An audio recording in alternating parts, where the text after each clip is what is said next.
वैष्णवी हगवणे प्रकरणाची पुनरावृत्ती वाटावी अशी एक घटना नाशिकच्या चांदवडमध्ये घडली आहे। सासरच्या जाचामुळे आत्महत्या करणाऱ्या विवाहितेच्या पार्थिवावर संतप्त नातेवाईकांनी थेट सासरच्या अंगणातच अंत्यविधी केले। पाहूया त्याबाबतचा हा सविस्तर रिपोर्ट।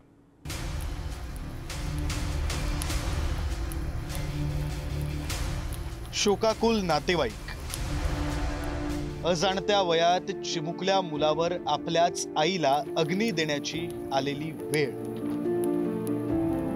पेटलेल्या चितेतून आकाशाकडे झेपावणारा धूर। काही क्षण स्मशान शांतता पसरली असली तरीही हा अंत्यविधी स्मशानात उरकलेला नाही।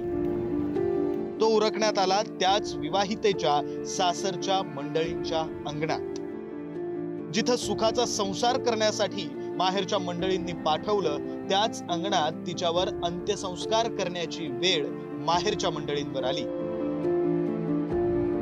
तिचं नाव कल्याणी सिरसाट।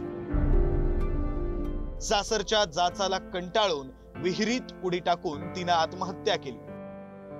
चांदवडच्या बहादुरी इथली ही घटना। 2014 साली सिरसाट जाधव कुटुंबाची सोयरीक झाली। मोठ्या थाटामाटात संतोष सिरसाट सोबत कल्याणीची लग्नगाठ बांधली गेली। पहिले काही दिवस सुखात गेले, मात्र नंतर सासरच्या मंडळींकडून तिचा अमानुष छळ होऊ लागला। हा छळ असह्य झाला आणि त्यामुळे कल्याणीनं विहिरीत उडी टाकून जीव दिला। लग्न झाल्यापासूनच तिचा छळ केला जात असल्याचा आरोप नातेवाईकांनी केलाय। या प्रकरणी पोलिसांनी पती, सासरा आणि सासू या तिघांविरुद्ध गुन्हा दाखल करून त्यांना अटक केली आहे।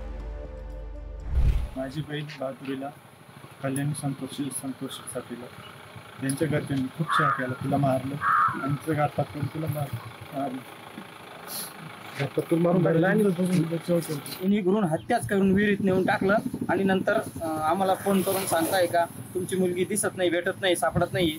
मग आम्हाला बोलून घेतलं आणि ते फरार होऊन गेले। सगळे कुटुंब फरार झालं आणि त्याच्यात सगळे कुटुंब त्याच्यात त्याला सहभागी, त्या खुनामध्ये त्याच्यात सहभागी, त्यांना सगळ्यांना शिक्षा झाली पाहिजे। त्या महिलेच्या नातेवाईकांच्या तक्रारीवरून वडनेर पोलीस स्टेशनला आत्महत्येस प्रवृत्त केले या सदराखाली गुन्हा दाखल करण्यात आलेला आहे आणि त्या महिलेच्या पतीला अटक करण्यात आली असून कोर्टापुढे हजर केला असता 2 दिवसाचा पोलीस कस्टडी रिमांड यामध्ये मिळालेला आहे।